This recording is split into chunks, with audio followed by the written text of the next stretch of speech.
All right, so today we are going to be going over the energy test review. You guys have this test coming up tomorrow. We want everyone to get a great score. We want everyone to get 100 if possible, and if not possible, we want all of you to get an A. All right, so the first thing we want to talk about is chemical energy. So this was the first question that you guys had on your review. And chemical energy is it's a type of potential energy. So it's a type of potential energy, and it is stored in chemical bonds. So they're stored in the chemical bonds of compounds. So let's say, for example, you have CO2. If you can separate that into two separate pieces, you will also release a tremendous amount of energy in that process. So that is what chemical energy is.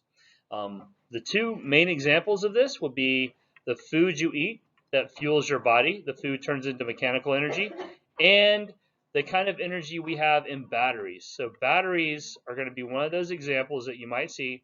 Batteries change chemical energy into electrical energy. The next definition you guys had was conduction. Conduction is going to be a heat transfer through direct contact. Okay, most of the time this is going to be with a solid. So this is what you will find often happening in solids. Okay, next we have convection. This is usually happening with fluids. Fluids is a term that means liquids. Oops, there we go. Liquids and gases. Okay, liquids and gases. And what's happening with the convection is that we actually have convection currents where you have the energy, the higher energy particles raise up, they go up, they travel up in this upward motion, they drop off their energy, and they come back down. So the interesting thing about convection, and what my favorite thing about it is that it does not require contact. So if you just, if the particle just gets close to another particle, and they're not even touching, they can still pass on their energy. So again, this is going to be heat transfer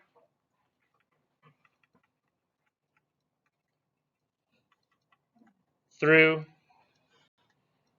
convection currents. And I do apologize for my atrocious handwriting. I'm trying to get better. All right, electrical energy is going to be the energy of, this is the energy of electrical charges. Now, later on in the year, we're going to be talking about electrical charges, but the two pieces of this that I want to kind of go ahead and point out. First of all, you have voltage, and when you have voltage, that's going to be a type of potential energy. And then when you actually have the flow, the current, that's going to be a type of kinetic energy. So really, electrical energy is both of these things.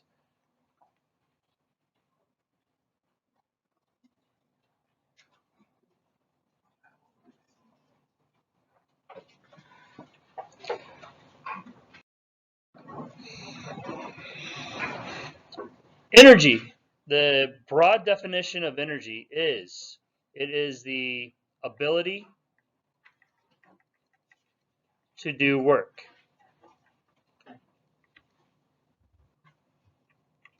We can also define it as the ability to change or alter the environment in some way.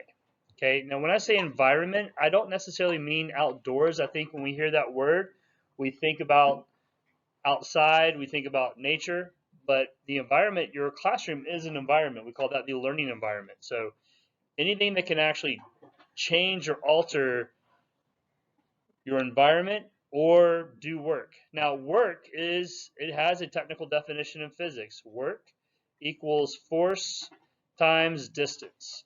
So we're going to multiply the force in newtons times the distance in meters, and that gives us the amount of work in joules. So all work is measured in joules. All energy is measured in joules as well.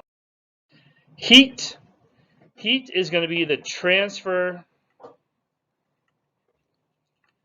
of thermal energy. Heat is a transfer of thermal energy.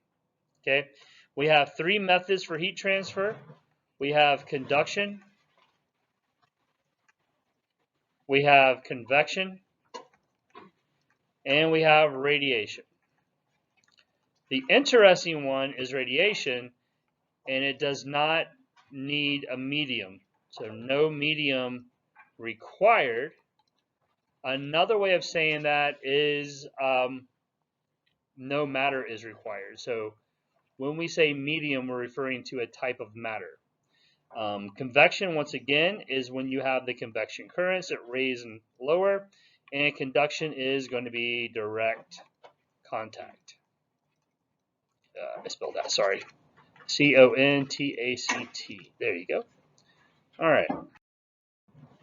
An insulator. Insulator is the opposite of a conductor. An insulator does not allow the flow of energy. Now, some people ask, well, are you talking about heat energy or are you talking about electrical energy? And the truth is both. Some things are insulators when it comes to heat. Some things are insulators when it comes to electricity. Metals are not insulators of either one. They are conductors of both. Non-metals tend to be insulators of both. Kinetic energy. Kinetic energy is the energy of movement. Okay, so this could be moving particles, this could be moving objects, this could be anything that's moving is going to have kinetic energy. Okay, I want to remind you that the kinetic energy formula is 1/2 mass velocity squared, or as a simplified version of that would be 0.5 times mass times velocity times velocity. I do prefer that second one there because that reminds us to multiply those four numbers together. Many times you will forget the 1/2 part and you will forget the velocity squared part. And so I actually prefer this formula because that helps you to remember what to do correctly. Law of conservation of energy, as all of you should know, is that energy is never created nor destroyed. Energy is never created nor destroyed. So what you guys need to know about this is that we need to make sure that if we're saying that energy is present in something, we know that it had to come from somewhere else. Something has to lose its energy to give something else its energy. Mechanical energy. Mechanical energy is a combination of potential energy plus kinetic energy. When you eat food, there's an energy transformation that takes place in your body where that food is transformed into mechanical energy.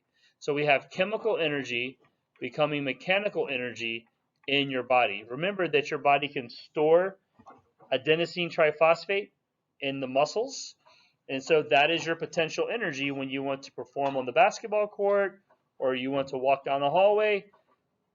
Again, that's mechanical energy in your body. You have both potential energy and kinetic energy. Nuclear energy is a little complex. Nuclear energy is two types of things. We have fission, where you have the breaking apart of atoms, breaking apart. And we have fusion, which is coming together of atoms. So two hydrogen atoms can combine together, and when they do, they'll form a helium atom. and that takes place inside stars. But a broad definition of this, of nuclear energy, is the energy of atoms joining or separating. Atoms joining or separating. Potential energy is going to be stored energy. Or something else we can say is the energy of position.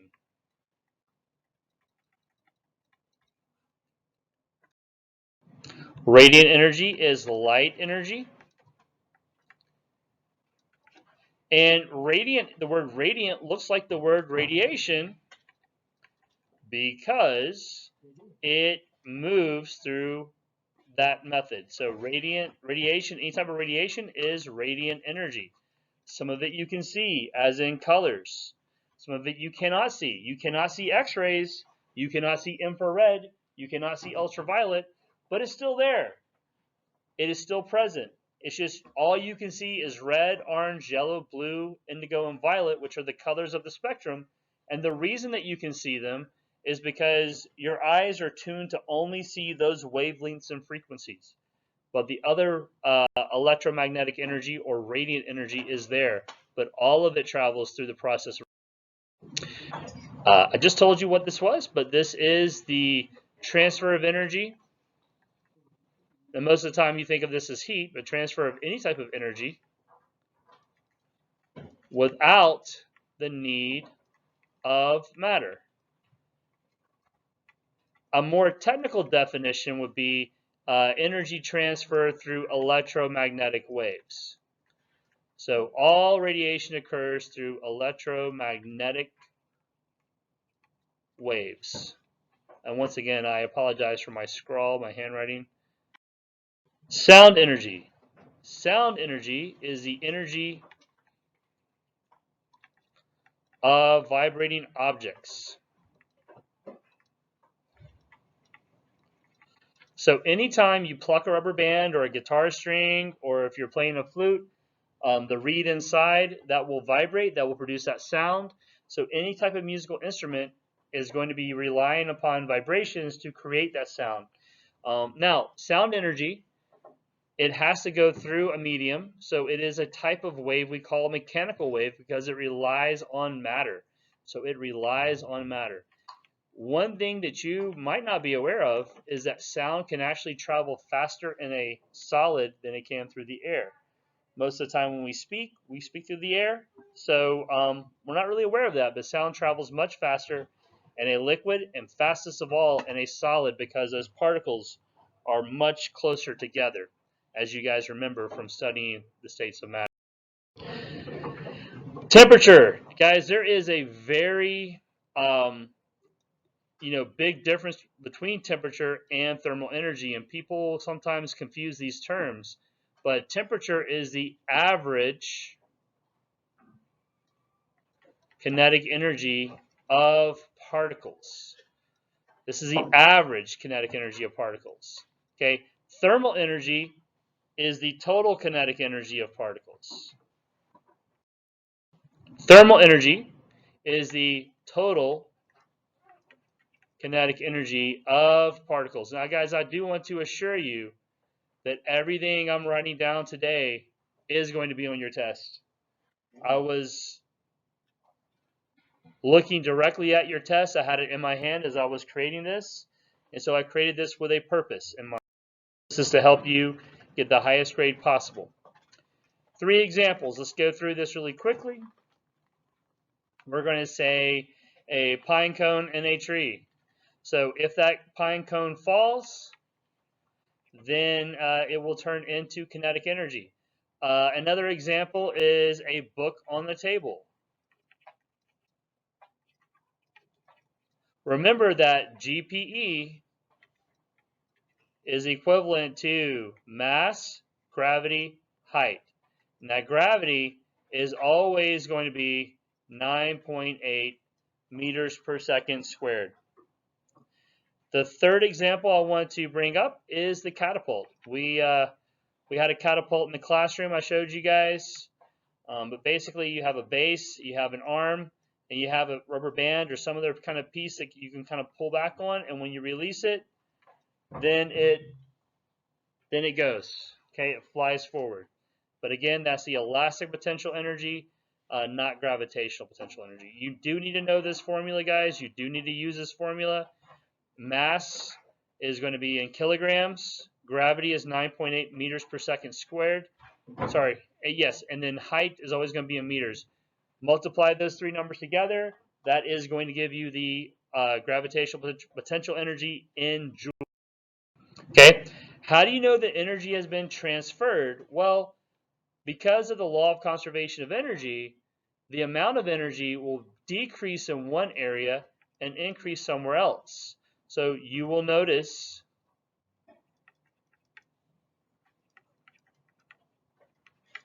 balanced changes. Again, you have to account for where the energy comes from and where it's going to. It does not disappear. It does not come out of nowhere. It is only transferred from one object to another and from another. 3 examples of kinetic energy. We could say a soccer ball being kicked.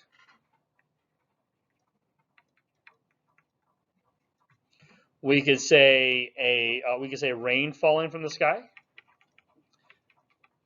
Okay, remember it has potential energy, and then when it gets heavy, it falls. That's kinetic energy. And the third, we could just simply say walking down a hallway, just walking. That's another example. Okay. What kind of energy is heat? Heat is the movement. This is kind of a trick question, but it is the movement of thermal energy.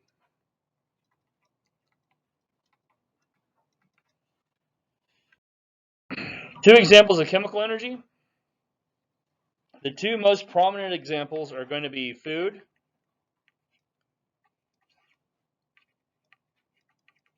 and batteries. Remember that batteries have a chemical inside of them, and if you attach wires to them, that chemical becomes electrical energy.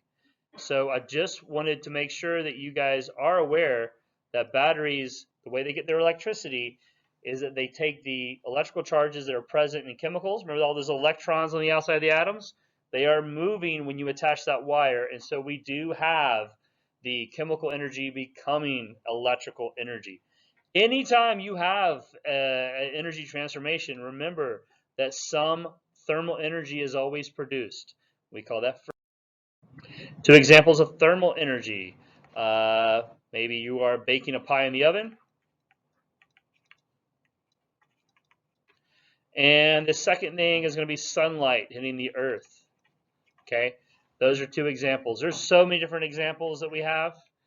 Sometimes, one thing about it is you always think about the temperature increasing. Sometimes we have to decrease the temperature. So actually, a refrigerator helps to pull thermal energy out of your food or whatever you're storing in there. Freezer does the same thing, but with greater efficiency. So, and then you also have on your computers, there's usually a fan that cools it down. Two examples of radiant energy. That is going to be a light bulb. And I'm going to go back to sunlight because that keeps our earth warm, especially on a cold day. Two things that affect the potential energy of an object. So let's go ahead and start with the formula. Gravitational potential energy equals mass, gravity, and height. We really cannot change the gravity. So I'm going to say the two things here are mass. Having a higher mass is going to result in having a greater amount of potential energy. And the second thing is going to be the height. If you have a higher elevation,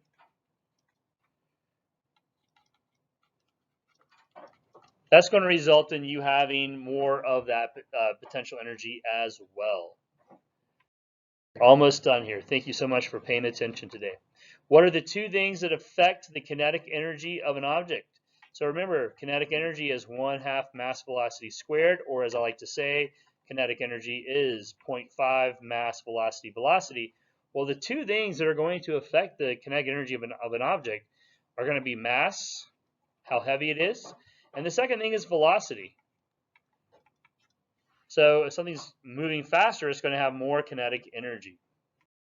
All right, the difference between temperature and thermal energy. Well, temperature is the average kinetic energy of particles.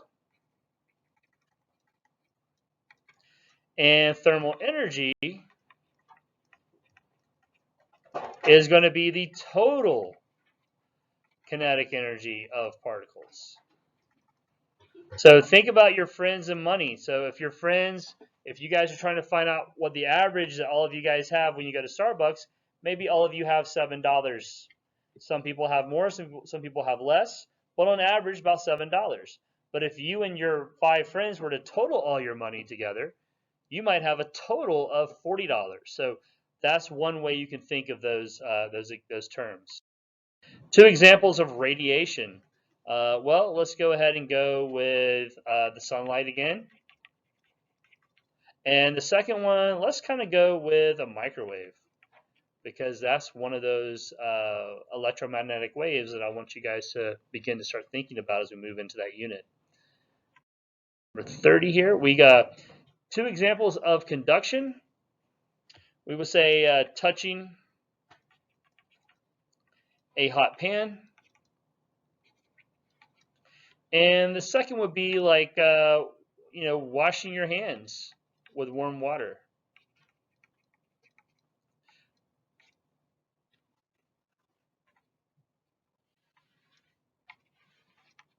Okay, so both of those are going to be examples of conduction because you're actually touching the material itself. And I do want to mention the water specifically because the important thing here is that even though we say conduction is usually going to involve solids, not always. I mean, your hand is a solid, but the water is a liquid. All right, convection. 2 examples would be,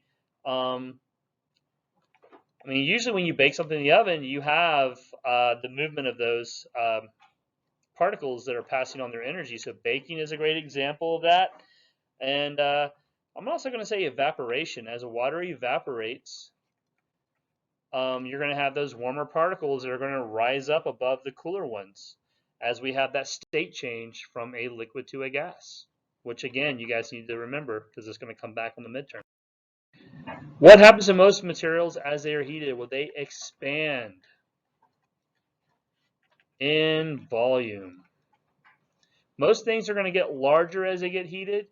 Like the air in the tires of your parents' car, when on cold days, the tires are going to deflate a little bit because it's going to actually have less volume. And on warm days, it's going to have more volume, so they're going to expand. Your parents on the cold day, they might notice a tire pressure monitoring system light come on their dashboard just because it's cold, and that causes that. Now, if you fill your tires with nitrogen gas, you don't have the fluctuation like you do with just air, but that's what happens. SI unit for energy is going to be the joule, abbreviated with a massive J. Equations for KE and GPE.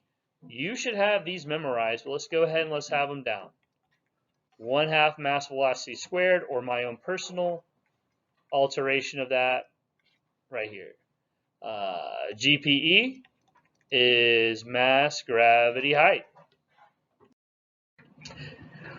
Where on a roller coaster does an object have the most potential energy? Well, that is going to be, let's change colors. There we go, right there.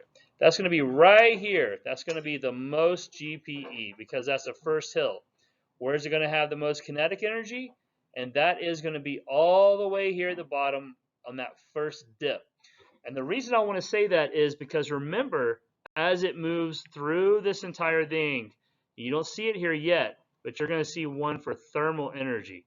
Every time you have any kind of an energy transformation, part of that energy becomes thermal energy. If it becomes thermal energy, then it cannot be kinetic, it cannot be potential, it doesn't count for those anymore, okay? And that's how you know that that's going to be the most GPE and the most KE in those 2 places. Okay, this is very much like the PhET lab we did in class. just so you guys know. What are energy transformations occurring during each of the scenarios? Okay, so you eat a hamburger, ride a scooter, that is going to be chemical to mechanical. And I say mechanical because remember, mechanical is a combination of potential and kinetic. And sometimes you store that energy in your muscles. That chemical is adenosine triphosphate, comes from glucose. Pressing your smartphone to make the screen light up. First of all, kinetic energy because you press the smartphone, okay? And your smartphone has electrical energy, and then it lights up, so that's going to be radiant energy. Now, there's more here than what I'm saying. I mean, if you wanted to get into it, you could say there's some chemical energy because your cell phone has a battery. You can be as complex as you want with this. A green plant growing, that's going to be radiant energy from the sun, and that is going to be some chemical energy that the plant stores as it goes through photosynthesis. So photosynthesis is taking the sunlight, taking carbon dioxide, taking some water, and it gives off glucose and oxygen gas in that process. And that is the end of our presentation. I do want to say thank you so much for paying attention, and I hope that all of you get an extremely high grade on your test.